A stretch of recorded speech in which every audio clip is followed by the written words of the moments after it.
የመጀመሪያው ሐሳብ ነፃ ብቁና ገለልተኛ ተቋማትን እንደ ሀገር መገንባት ያስፈልጋል። ለዚህ ነው የመደመር መንግስት ላይ በግልጽ እንደተመላከተው ሀገር እንድትቀጥል የኢትዮጵያ ውስጥ ያለው ኢትዮጵያ በታሪኳ ልክ ኢትዮጵያ በትልቅነቷ ልክ ኢትዮጵያ በግዙፍነቷ ልክ ኢትዮጵያ ለአፍሪካ ብዙ ምሳሌ የሚሆኑ ስራዎችን የሰራች ሀገር ተመልሳ ደግሞ ችግር ውስጥ የምትገባ ሀገር ሆና መቆየት ስለሌለባት ነፃ ብቁና ገለልተኛ ተቋማት መገንባት አለባቸው ተብሎ የተጀመሩ ስራዎች አሉ።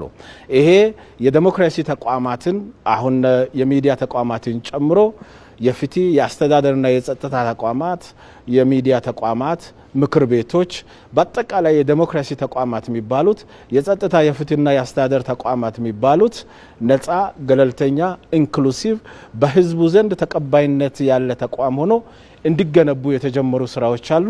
ይሄ አንዱ መጠናከር ያለበት ስራ ነው። ተቋማት ዛሬን ብቻ ሳይሆን ተቋማት ነገንም ተቋማት ሁሉንም የኢትዮጵያ ህዝቦችን ተቋማት ሁሉንም ዜጎችን የሚያካትት ኢንክሉሲቭ የሆኑ ዜጎች ጥያቄ ሲኖረን ወደ ተቋማት ሄደን ለጥያቄዎቻችን ብቃት ያለው ምላሽ ማግኘት አለብን ብለው የሚተማመኑበት ተቋም እንዲሆን እየተሰራ ነው የሚገኘው። ከዚህ አኳያ ጥሩ ውጤቶች ተገኝቷል። ይሄ ተጠናክሮ መቀጠል አለበት።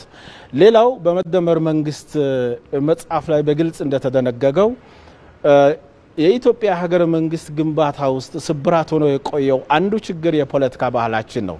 የፖለቲካ ባህላችን ከሀሳብ አልቦነት ወደ ሀሳብ ግብይትና በሀሳብ ግብይት ወደሚመራበት ሁኔታ መሸጋገር አለበት።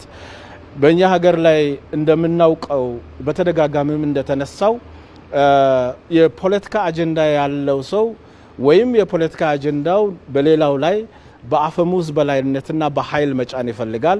አለበለዚያም የተለያየ የፖለቲካ አመለካከት ይዞ በጋራ መስራት እንደሚቻል የማያሳዩ በጣም ብዙ ነገሮች ይነሳሉ። በተደጋጋሚ ይሄ ጉዳይ ተነስተዋል። በአንድ ሀገር ውስጥ የተለያየ የፖለቲካ አመለካከት መያዝ ጤናማ ነው። በአንድ ሀገር ውስጥ የተለያየ የፖለቲካ እይታና አቋም መያዝ ጤናማ ነው። ይሄ የተለያየ የፖለቲካ አመለካከትና እይታ ግን ወደ ጠረጴዛ ዙሪያ መምጣት አለበት። የሐሳብ ግብይቱ አካል መሆን አለበት። በሐሳብ ግብይቱ ውስጥ የተሻለ ሐሳብ ያገኘው እሳቤ ፖለቲከኞች ምስማሙበት ከሆነ ተስማሙ፣ ካልተስማሙም ህዝብ ይወስንና ሂደቱ ግን ፍጹም ሰላማዊና ፕሮሰሱ ለህዝብ በላይነት እድል የሚሰጥ ሆኖ ህዝብ ይወስንና ህዝቡ ተቀባይነት ያገኘው ገዢ የሆነው ሐሳብ የህዝብ ይሆናል። የህዝብ ያልሆነው ለህዝብ የሆነው ተገዢ ሆኖ እስከሚሆን ድረስ ይሰራል። የሱ ሐሳብ ደግሞ መሻሻል ካለበት እያሻሻለ ይሄዳል። በዚህ መልኩ የፖለቲካ ባህላችን ለመቀየር ስራ እየተሰራ ነው። ይሄ በሚገባ መጠናከር አለበት።